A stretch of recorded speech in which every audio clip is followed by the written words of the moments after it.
Okay, we haven't done win of the week, or we've been like kind of like back. We're not consistent with winning of the week. Consistent, and I want to make sure that we stay consistent. Who's got to win? Should we do rock paper scissors? I have a win. I don't have a win. I have a story. Okay, go ahead. Then do a win. I have a win. It was like actually like a self-realization thing. Like I'm like doing something like therapy and things like that just to like get myself better. I was like 2025, I got to make better changes. I can't rely on like cannabis and all these other things all the time. So I was doing it. And the first thing, like maybe it naturally came to me, but I went downstairs because the rentals were getting done. And I looked downstairs and the garage was a mess. I worked on that. And then the room was a mess. And I was like, you know what? Before I even start any of this, I was like, let me go look at my bedroom first. Because my bedroom had a lot of boxes. And I was like, first thing in my mind, something was like, you need to keep your bedroom clean and clear. Mm-hmm. Don't use it as a storage, even to like keep stuff in the house. Just keep everything downstairs in one room, but keep your bedroom so when you wake up, you're not like just seeing a mess. Because I found that when I would wake up and I would see a mess, or even by the boxes, I'd just be like, oh, it's another task I have to do. Right in the morning, I would see it. Mm-hmm. And then I would like, something about me was like, just let's take these boxes downstairs. Took them downstairs, I have my room clean, and I felt now noticeably that I'm like, I don't start my day up like right off the bat looking at things to do. And it's like, it's just like a win. I'm like, oh, dude, that's a small win, but a big win in the long run. It is, and that's what Jordan Peter always says to people: clean your room. Now it makes sense. After I did it, I couldn't hear his voice like, clean your room. Yep. It starts there, right? Your mental clutter starts there. Because you wake up in the morning, you're like, what the hell? My room's a mess. It shouldn't be like this. I always say that when, if you see people, how they live, it says a lot about what they're like. If you're a messy person, chances are your life is probably a mess. There's some aspect of like your car, your house, your room. Like I like neat and tidy and order. I like structure. So I'm like, and when I see a lot of clutter, I always think about, inside it must be pretty cluttered. Yeah. And I noticed that too when I had a lot of clutter. Is like there's just your mind was always cluttered because it's another. You look at stuff around, you're like, oh, I gotta get to that. I gotta get to that. I gotta get to that. And you go down this rabbit hole of like, let me just get this thing done and keep it like that. So I started going through, even like you were saying, you guys. Like at home, I was telling Dad, guys, like, get rid of stuff. We need less is more. We don't need all these things.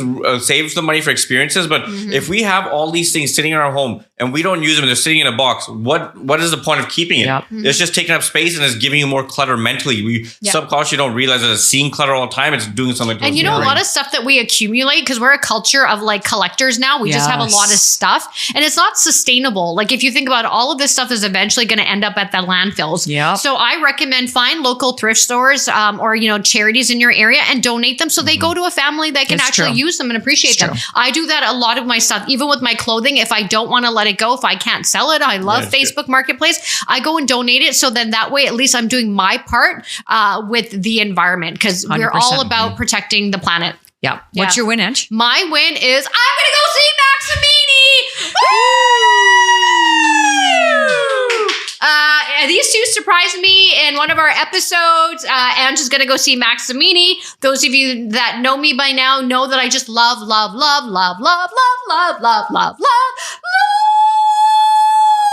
comedians. And so I'm going to go see one of my new favorite comedians, Maximini, courtesy of my amazing siblings. So, and they're coming and we'll take you in for the ride. And hopefully I get a chance to speak to him one day. And hopefully one day he's going to be on our podcast, because that is the ultimate goal. So that's my win. Nice. I don't have a win. Mine is more of a I have a loss for this week. I have a message to Bollywood, okay? I'm getting a little tired. I'm still a fan. As you know, I listen to Bollywood music every day. But I'm starting to, you go through that time in your life where you start questioning things and you start learning and you start saying, okay, you know what? Some things have got to change. So this is my message to Bollywood. You guys need to get with the times. I just watched a clip of Akshay Kumar dancing with Nora. Nora's like 27 or 28. Nora is the new Bollywood dancer. Fateh? I don't know her last name. And Akshay Kumar is, he's been in the game for a long time. I think he's close to 60. I'm not going to lie to you. It was a little gross for me. I was like, that's your daughter. Like, there is no need for a love scene for a 60-year-old man and a 30-year-old. Like, this is where Bollywood is starting to lose touch with people. Like, this maybe worked 30, 40 years ago.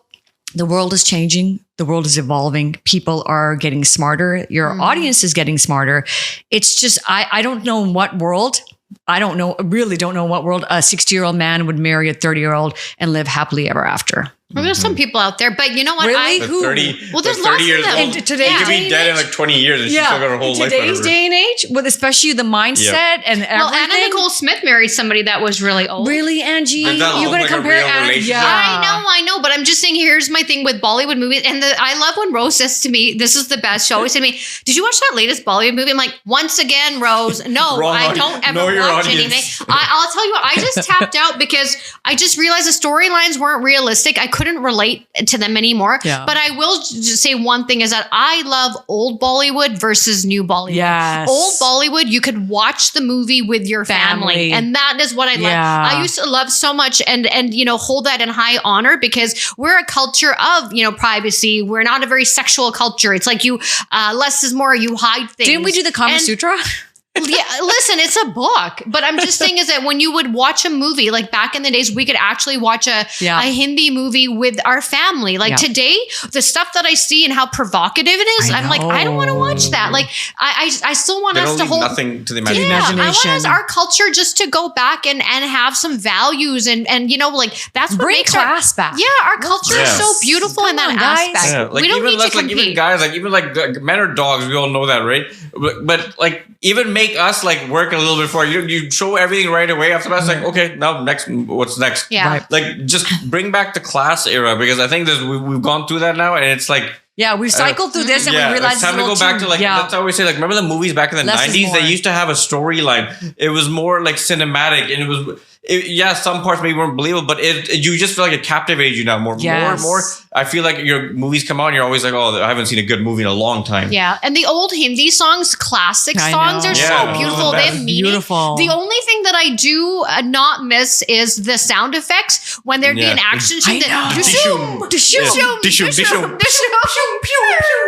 And then one guy like beating up like 35 guys and he's not tired. He's like, and they have Bollywood and Indian cinema has steered away from the whole love scene outside behind the tree and the running. Yeah. They've evolved from that. So I'm happy about that. Yeah. But I do want take it back to like where you can watch the movie with your family. Like I love the fact that, so many generations could sit down and watch a good Hindi movie. Yeah. And now you probably can't do that anymore. Yeah. So true. All right, let's get into it. What are you talking about today? This is a great episode. This is going to be a really good episode. Al and I, it's a collective effort because if Ange didn't stay back and take care of Miko, Al and I weren't be able to do this, but we took our parents to Scottsdale, AKA Arizona. Our children. Yeah, our children to Scottsdale, Arizona a couple months ago. And it was because, weather was getting really cold. They're getting older. And the reason we're talking about it and doing this episode is because we really want to inspire you, the viewers. If you've got elderly parents, we don't know how long they can travel for. So just try to make some adjustments in your life. I know it's hard when you have children. We don't have children, so it's a little easier for us.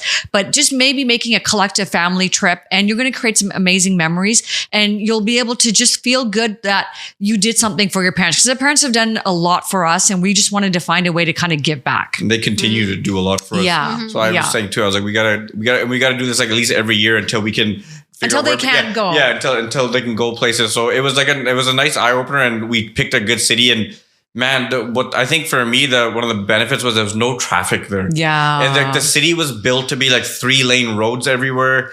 Food. One thing in the States is like just you can tell the food quality is nowhere near Vancouver. So when we come from Vancouver, we go places.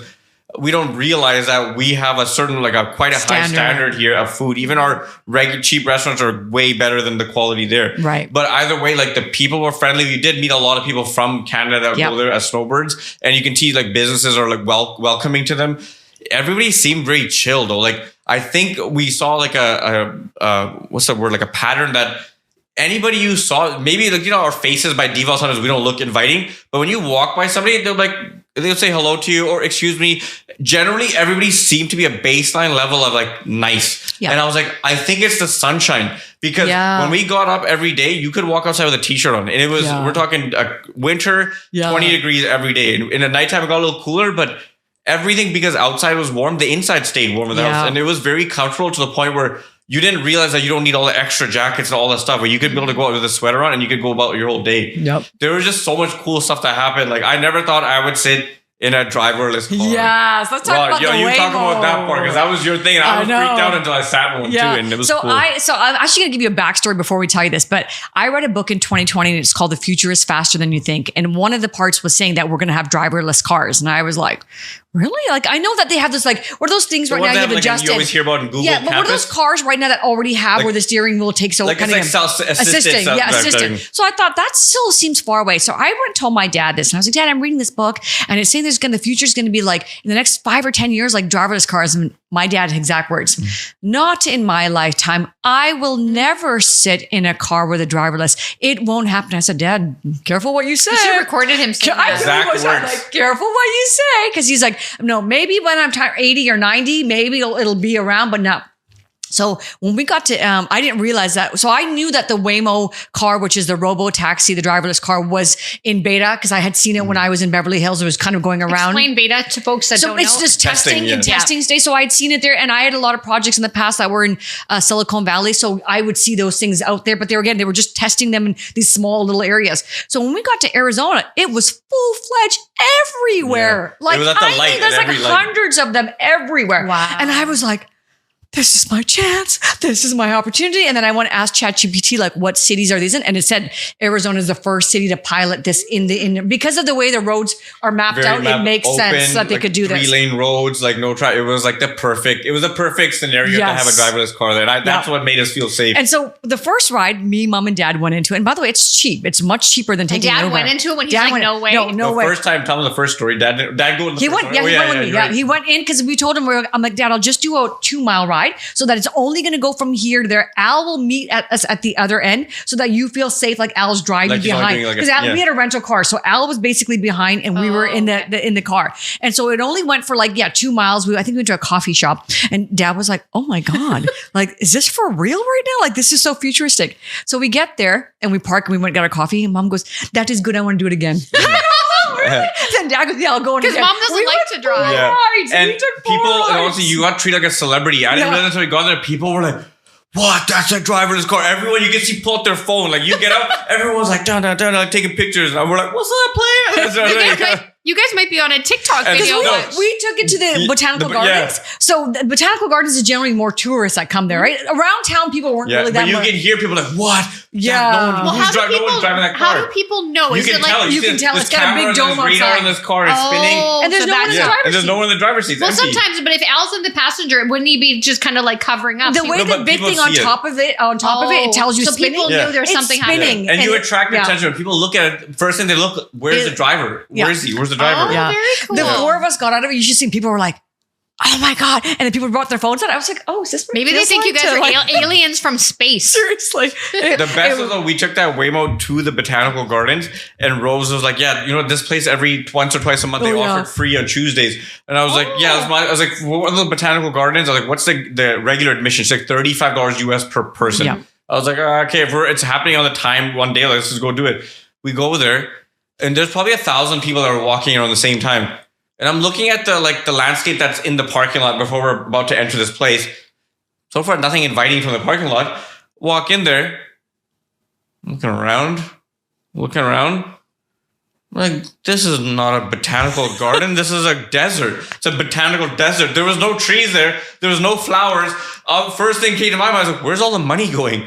Because there was nothing like you think that they have to spend the money on the water to water these plants and keep it. 1 or 2 things were being watered, and they were watering like an aloe vera plant. And then there was just a bunch of small cactuses. Yeah. What? Everything was dried up, and I could hear people as they're walking, "Where's all the flowers?" Yeah. So where's all the flowers? And I'm looking, I was like, "Man, me too. I'm looking for the same thing."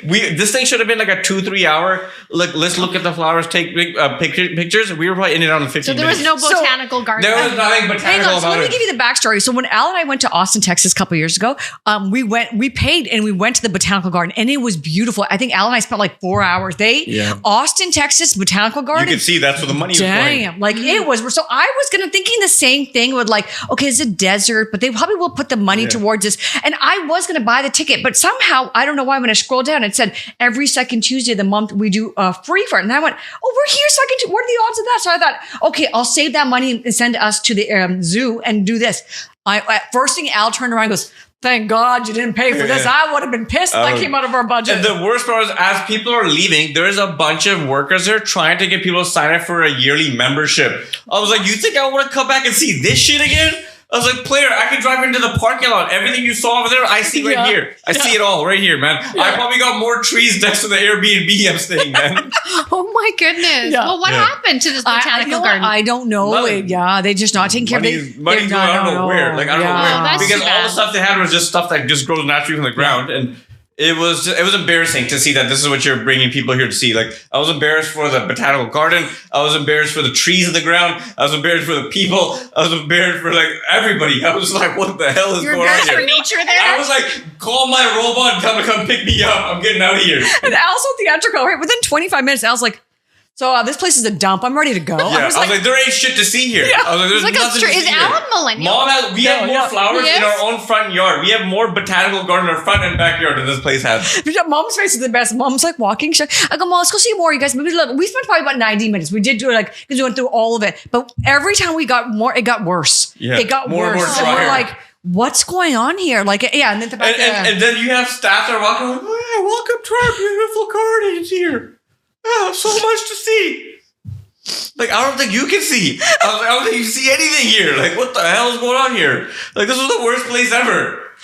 Oh my goodness. Yeah. Well, hang on. So the next day, that was the botanical gardens that we covered. So then I go, okay, you know what?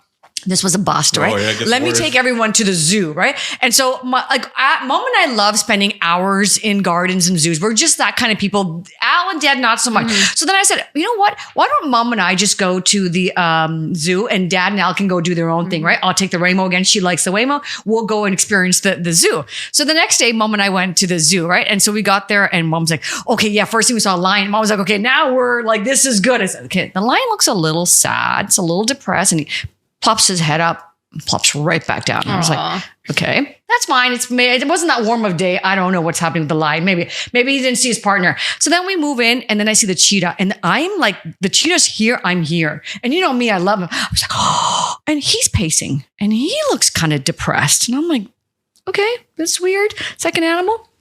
Then we go down, and we see some more. And finally, Mom goes, something is going on here. These animals are really depressed. Like the animals, I don't know if they're not being fed. Like the bear was doing a tantrum. Mom actually fully recorded the bear's temper tantrum. Mm-hmm. And I'll probably try to see if I can make a clip, but the bear was not having it. Basically, the bear was saying this to all of us. Like, I saw that clip. Yeah. I felt sad for the bear. That's what all the animals were like. I think why there's a big movement about like freeing the animals out of something was going on. And I honestly think, as from humanity's standpoint, if you tell me it's not right to have animals in captivity. Yeah, they live longer, but just mentally what they're doing to the lineage, don't have in captivity. If you want to see it, you got to go to safari in Africa. I'm okay with that. Yeah. I would say get rid of all the zoos, send them back to the wild. Yeah. Help control the population so they don't all just kill each other. But like, I would say let's take them out of the zoo because you're right. I went to another zoo. I remember and the vibe I got in seeing things, I was just like, this is not a big enough place for these animals to roam and do stuff. They need to go to the hunt, gather, kill thing. It was just, you're right.